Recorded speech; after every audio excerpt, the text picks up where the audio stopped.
We've been working through a series on finishing well. That's always difficult.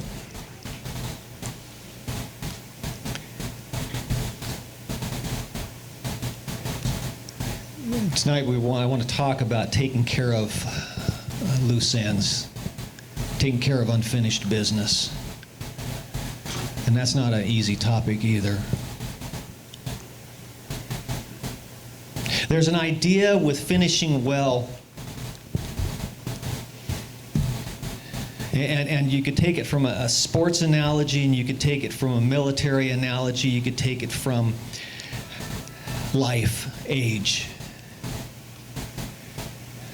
That, in fact, the verse that we used was from Corinthians. It says, "Don't you know that those who run in a race all run, but only one receives a prize? Run in such a way that you may win.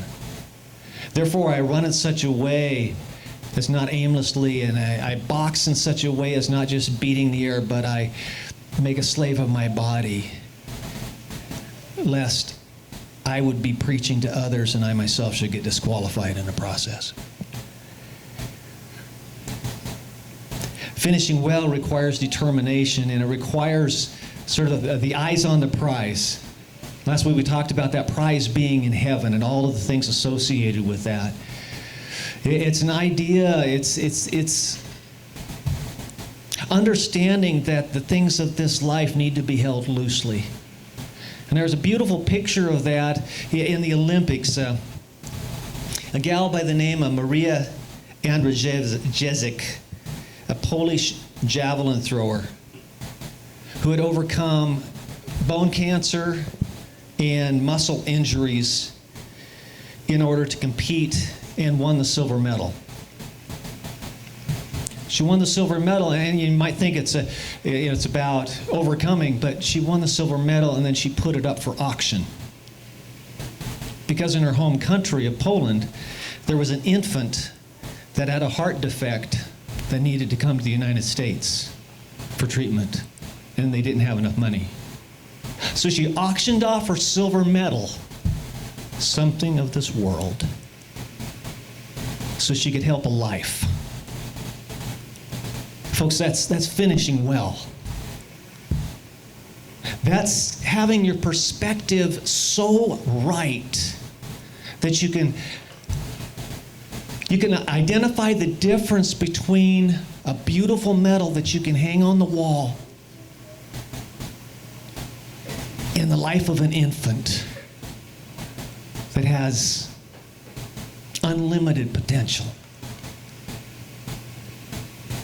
That's having the right perspective going into finishing well. Another story from the Olympics that also is another aspect of that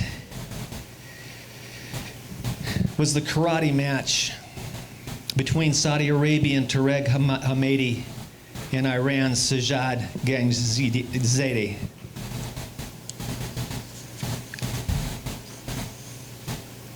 The Saudi contestant was ahead on points and ended up delivering a blow which knocked out his opponent. And you would think at that point the victory was secured, but while the opponent was laying unconscious on the floor, they decided that the Saudi karate person had kicked too hard, that it should have been softer, and awarded the gold medal to the man on the floor. And to me, the part of finishing well, regardless of, and most of the commentators would agree that it was probably not a correct calling, but he stood on the podium and held that other man's arm up. He stood on the mat and accepted the call from the referee, even though it was unjust, and acknowledged it. That too is finishing well. See, we aren't guaranteed that our finishing well is going to be applauded. It was easy to applaud this gal She did the right thing. In fact, the convenience store chain in Poland that won the bid promptly gave her back the silver medal, which was going to be a moot point because her hometown had already agreed that they were going to make one if they had to. Those are the good ones, the happy endings and everything else. And sometimes our finishing well has a happy ending. But sometimes we get cheated by the world. We get mishandled by the world. We get judged improperly by the world. And finishing well in those situations, in those circumstances, is just as important. There's a point where action is required. We've talked about finishing well. We talked about having the right attitude. I want to take a page from the 12 steps, which is originally from Alcoholics Anonymous, but it's also covers any addiction. I'm going to read quickly some of the first steps. Number 1, I realized my life was out of control and I was powerless over my addictions. Number 2, I realized that there was a God who is greater than all, that's able to restore sanity to my life. Number 3, I chose to let him. Number 4, I made a searching and fearless moral inventory of my life.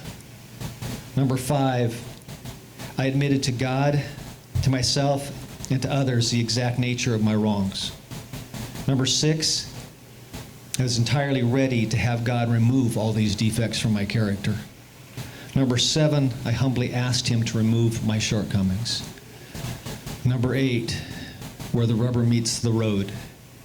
I made a list of all persons who I had harmed and became willing to make amends to them all. Number 9, made direct amends to such people where possible, except where it would cause harm. There's a point where it's no longer theoretical. It's action. And that's where it gets tough.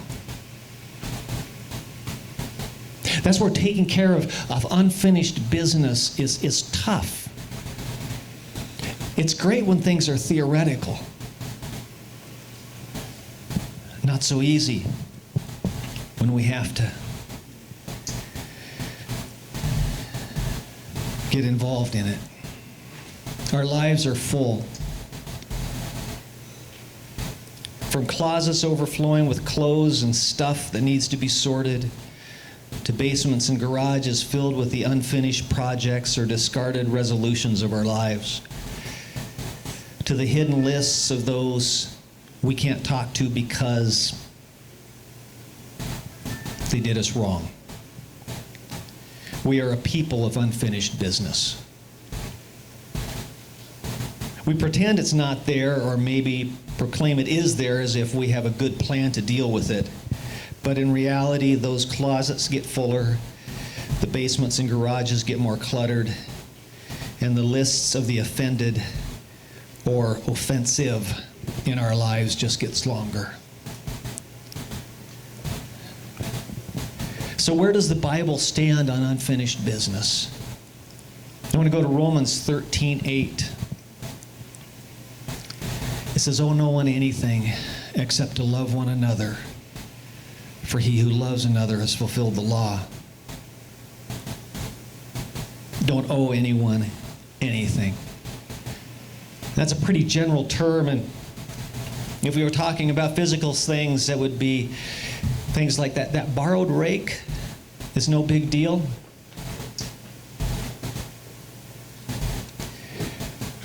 Maybe it is.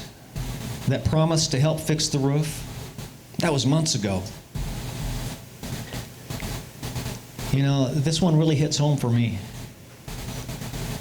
As an addict that has a difficulty in saying no,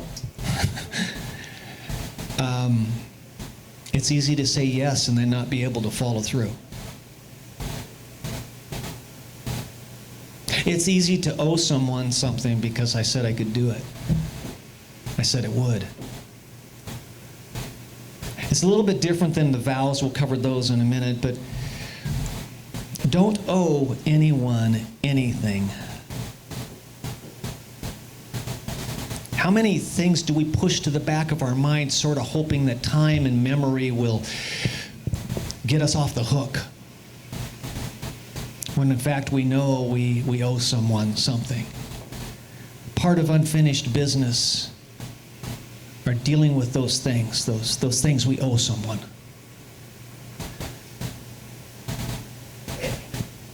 Number 2, financial debt. Psalm 37:21 says this: "The wicked borrow and does not repay, but the righteous shows mercy and gives." Proverbs 22:7 says this: "The rich rules over the poor, and the borrower is servant to the lender." There's a term in some countries, it's called debt slavery. It's where everything that you own is actually owned by the bank, which they view as being a slave to the bank.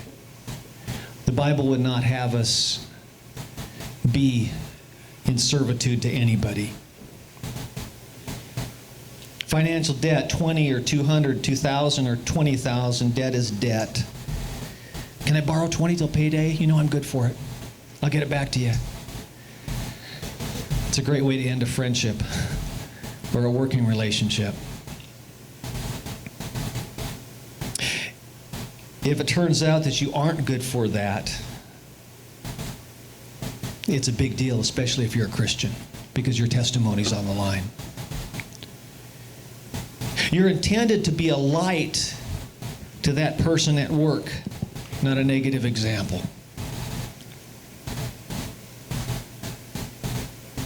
And it'd be easy to say that that bank or that credit card company doesn't deserve it, they're ridiculous, but when we enter into agreement, we enter into an agreement and pay our debts.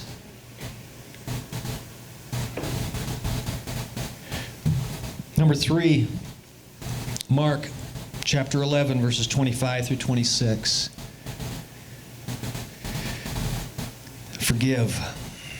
Whenever you stand praying, if you have anything against anyone, forgive him, that your Father in heaven may also forgive you your trespasses. But if you do not forgive, neither will your Father in heaven forgive you your trespasses. I haven't found a loophole in that. It sounds pretty harsh, and I think it's intended to read just like it reads.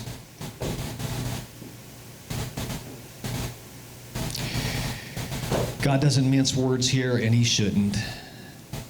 The biggest deal of all time was forgiveness as offered by Jesus Christ on the cross. Forgiveness of selfish, sinful humans.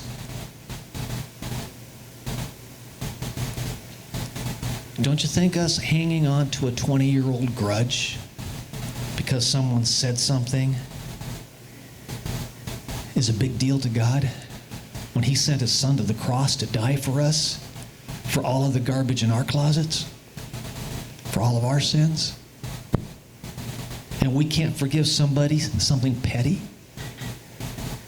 Unforgiveness is sin, at whatever level you want to look at it. It could be one child to another, or to an adult because they've been stopped from doing what they want, or a toy has been removed. I still remember, this is years and years ago, Ruth and I reprimanded a child. Actually didn't reprimand, we just stopped them. And she definitely, directly, in her 3-year-old voice, announced that, "I will never let you play with my dolls, ever."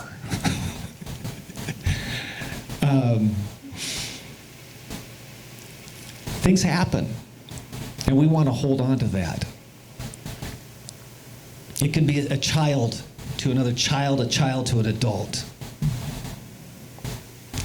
Best friends in school till she steals her boyfriend, or till he reveals a deep secret on his friend. I'll never forgive you. And too often that's the truth. We need to deal with it. Let's go into business together. By the way, that's a fast way to end a friendship. And an easy way to have a list of unforgivable offenses. Marriage, the closest, most intimate, and most beautiful union between a man and a woman, and an opportunity to say or do things which will never be forgotten and seemingly can never be forgiven. Why is it that we can't remember the $20 we owe someone, but we can remember the time 20 years ago our spouse said something cutting?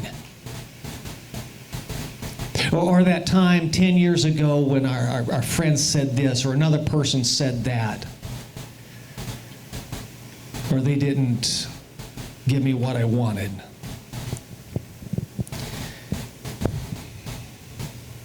We have a list of unforgivable sins in our mind. To say we don't would be to say a lie. Well, I could forgive that, but boy, not there. Here's some of the sins that went to the cross and were forgiven. Serial murder, rape, genocide, slavery, brutality, theft, pedophilia, torture, false imprisonment, and the list goes on and on. God forgave that in Christ on the cross. And I realize that it takes an incredible amount of courage for a woman to forgive her dad of raping her as a child. But I've watched it done, and it can be done. There is no sin that has been committed against you or I that cannot be forgiven by God through Christ, and that cannot be forgiven by us.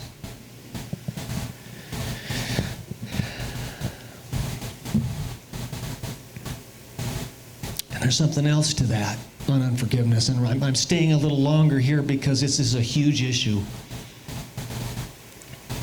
We have no right to hold on to unforgiveness. We have no right to hold on to those harms done because ultimately they've already been paid for at the cross. It's God's department. Forgiveness is God's department, and a choice not to forgive is God's department. It has never been, nor will it ever be, our right. Now, speaking of abuse or those things, you may not have a level of trust. You may have to put healthy, safe boundaries. I'm not saying do things that are not wise, but forgiveness, that's a different issue. We can forgive. Number 4, keep your vows. Ecclesiastes 5, 4 through 6. Sorry, David, I'm stealing part of your thunder. When you make a vow to God, do not delay to pay it, for he has no pleasure in fools. Pay what you have vowed. Better not to vow than to vow and not pay. Do not let your mouth cause your flesh to sin, nor say before the messenger of God that it was an error. Why should God be angry at your excuse and destroy the work of your hands? We laugh at the foxhole prayers. God, if you get me out of this, I'll be a missionary. I'll go wherever you want me to go. And we laugh at that, the absurdity of the offer, because we know the person's not going to do it. But it's not funny to God. If you make a vow to God, you need to keep it. There's times that we say things foolish, and we go before him and repent. But from the till death do we part of marriage to the if you let me off the hook on this one, I'll never do it again, I promise. We are a people who make promises easy and break them even easier. Doesn't matter what the ask is of God. If you help me avoid an IRS audit, if you help my husband not find out, what matters is the vow. I'll tithe faithfully. I'll read the Bible daily. I'll sign up for classes on gambling addiction. I'll stop drinking. And it doesn't have to be a desperation prayer. It can be very serious, heartfelt prayer. God, I know I'm a sinner. Please forgive my sin. I'll make you Lord of my life. God, I know I need to be baptized. I'll do it. Have you made him Lord? Have you turned over your life to him? Have you followed through on baptism? Have you followed through on learning what it takes to be his disciple? It's so easy to go there when you're looking at calamity in your marriage or your relationship or your business. God, I know that was wrong now, God. I can't believe I did that with the books. But God, I know that the IRS is going to catch that. Or God, I don't know why I made that call on the phone to that person. I've got a good marriage. There are so many different things. You read it in the blogs. You read it in the all over. I'm often working with people that are incarcerated.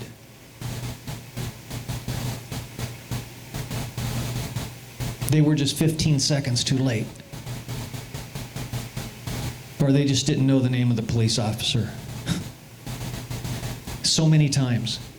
So many times there's somebody just as drunk that goes by. There's somebody just as drunk or has drugs in the vehicle that, hey Tom, how's it going? Pretty good.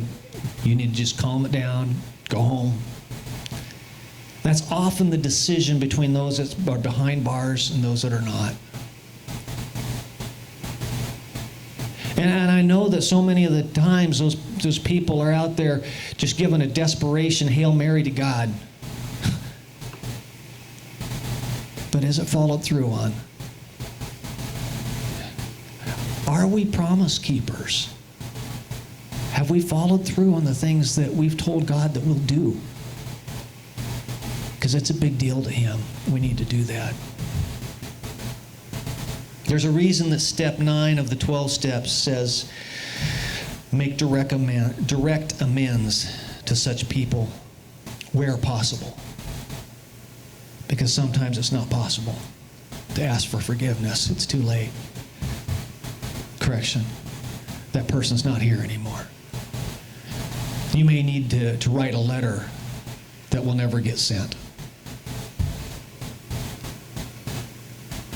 There may be times that you can't repay something because that person's no longer here. Well, you need to find their next of kin. Don't let that be an excuse for not doing something. Do it.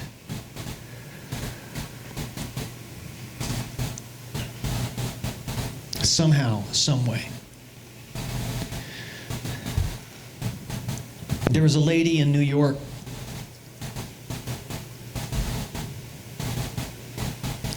who died in her apartment, and that's not a unsurprising thing. I mean, there's got to be thousands of people that die all the time. This one was surprising because her house was so cluttered that she couldn't fall down. She died standing up. Unfinished business. There's a man that I stood at the deathbed of who refused to forgive his family. Unfinished business. He carried that one to the grave. And it went on to his kids. What do you have that's unfinished in your life? It's not just looking around the room and seeing who's got gray hair. Because it doesn't matter how old you are or how young you are, there's unfinished business.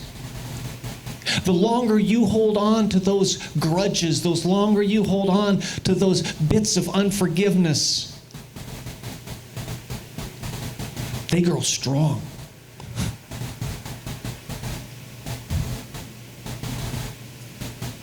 Do you have an addiction? Deal with it. Get the help you need. I'll gladly start a 12-step class. I think every Christian should go through the 12 steps, especially that I did a fearless moral inventory part.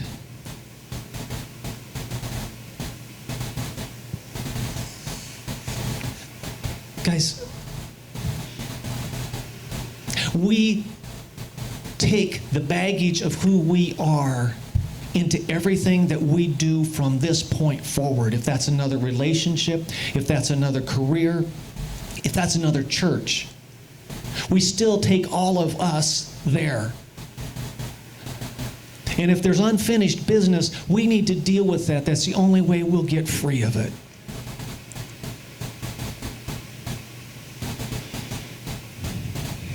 We seem to think that the motto of heaven is the same as Las Vegas. What happens in Vegas stays in Vegas. We seem to want to live our lives like whatever we do on earth, it's okay. We get to start over.